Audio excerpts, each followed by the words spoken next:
My dear ladies, ನಾವೊಂದು small trip ಹೋಗಬೇಕಾದ್ರೆ ಎಷ್ಟೊಂದು ಪ್ಲಾನ್ಸ್ನ ಮಾಡ್ಕೋತೀವಲ್ವಾ, ಡ್ರೆಸ್ಸಿಂಗ್ ಆಗಲಿ, ಮೇಕಪ್ ಕಿಟ್ ಆಗಲಿ. But what about pregnancy? To have a healthy baby and a risk-free pregnancy, we need to prepare ourselves for this divine, beautiful journey, alva.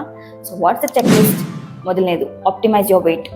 Make sure if you are overweight to exercise or to do yoga, walking for 30 to 50 minutes per day. ಕೆಲವೊಂದು preventable causes of abortion ಅಂತ ಇರುತ್ತೆ, like neural tube defects or chromosomal anomalies. ಈ ಥರ ಡಿಫೆಕ್ಟ್ಸ್ನ ನಾವು ಅಬಾರ್ಷನ್ಸ್ನ prevent ಮಾಡ್ಕೊಳ್ಳೋಕ್ಕೆ ನಾವು folic acid ಅಂತ tablet ಬರುತ್ತೆ. ಈ ಫೋಲಿಕ್ ಆ್ಯಸಿಡ್ನ ನಾವು 1 to 3 months ಪ್ರಯರ್ ಪ್ರೆಗ್ನೆನ್ಸಿ ತಗೊಂಡು ಅಬಾರ್ಷನ್ಸ್ನ ಪ್ರಿವೆಂಟ್ ಮಾಡ್ಕೋಬಹುದು.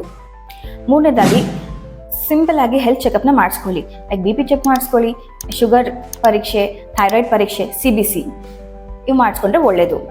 ನಾಲ್ಕನೇದು, ನೀವು ಯಾವುದೇ ಕಾಯಿಲೆಗೆ ಮಾತ್ರೆಯನ್ನು ತಗೊತಿದ್ದರೆ, ಲೈಕ್ ಫಿಟ್ಸ್, ಡಯಾಬಿಟಿಸ್, BP ಈ ಥರ ಮೆಡಿಕೇಶನ್ಸ್ ಏನು ಯೂಸ್ ಮಾಡ್ತೀರಾ ಅದ್ರ ಬಗ್ಗೆ ನಿಮ್ಮ ಡಾಕ್ಟರ್ ಹತ್ರ ಕನ್ಸಲ್ಟ್ ಮಾಡಿ. ಆ ಮೆಡಿಕೇಶನ್ ಪ್ರೆಗ್ನೆನ್ಸಿಯಲ್ಲಿ ಸೇಫ್ ಇದೆಯಾ ಇಲ್ವಾ.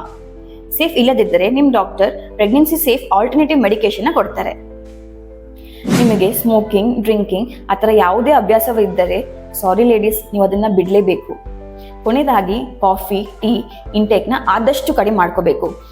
Like 1 to 2 cups per day is sufficient.